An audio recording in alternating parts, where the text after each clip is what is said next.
চাঁদের চারপাশে ঘুরে আসার জন্য আর্টেমিস 2 এর পুরো প্রকল্পে খরচ হয়েছে $90 বিলিয়ন, বাংলাদেশি টাকায় যা 11 লাখ কোটি টাকা। কিন্তু এই পরিমাণ অর্থ ব্যয় করে ঠিক কী কারণে চন্দ্রাভিযান করলো নাসা?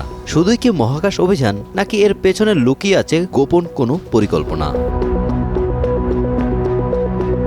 চাঁদে লুকিয়ে থাকা সম্ভাবনাময় জ্বালানি হিলিয়াম-3 কে ঘিরেই নতুন করে মহাকাশ প্রতিযোগিতা শুরু হচ্ছে। এই বিরল আইসোটোপকে ভবিষ্যতের পরিচ্ছন্ন শক্তির উৎস হিসেবে ধরা হচ্ছে, আর সেটি যুক্তরাষ্ট্রের আর্টেমিস প্রোগ্রামের মতো প্রকল্পগুলোর অন্যতম বড় প্রেরণা। আর্টেমিস প্রকল্পে বিপুল বিনিয়োগের পেছনে রয়েছে দীর্ঘমেয়াদী লক্ষ্য, চাঁদে স্থায়ী উপস্থিতি গড়ে তোলা এবং সেখানে থাকা সম্পদ, বিশেষ করে হিলিয়াম-3 আহরণ করা।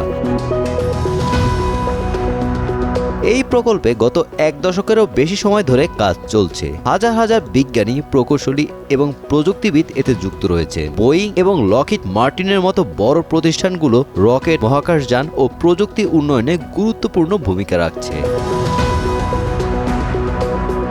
হিলিয়াম-3 নিউক্লিয়ার ফিউশন প্রযুক্তিতে ব্যবহৃত হতে পারে, যা বর্তমান পারমাণবিক শক্তির তুলনায় অনেক বেশি নিরাপদ ও পরিবেশ বান্ধব। বিজ্ঞানীদের ধারণা, অল্প পরিমাণ হিলিয়াম-3 দিয়েই বিপুল পরিমাণ বিদ্যুৎ উৎপাদন সম্ভব। পৃথিবীতে এর মজুদ খুবই সীমিত, কিন্তু চাঁদের মাটিতে এর উপস্থিতি তুলনামূলক বেশি। আর্টেমিস মিশনের মাধ্যমে প্রথমে চাঁদের কক্ষপথে মানুষের উপস্থিতি নিশ্চিত করা, তারপর চাঁদের মাটিতে অবতরণ এবং শেষ পর্যন্ত সেখানে স্থায়ী ঘাঁটি স্থাপন করা। সেই ঘাঁটি থেকে ভবিষ্যতে হিলিয়াম-3 সহ অন্যান্য সম্পদ আহরণের পরিকল্পনা রয়েছে। পরবর্তী ধাপে চাঁদে খনিজ উত্তোলন, প্রযুক্তি উন্নয়ন, মহাকাশ জ্বালানি উৎপাদন এবং সেখান থেকে পৃথিবীতে শক্তি সরবরাহের সম্ভাবনা নিয়ে কাজ করা হবে।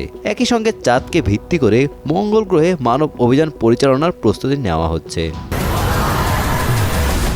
Golam Rabbani, Times today.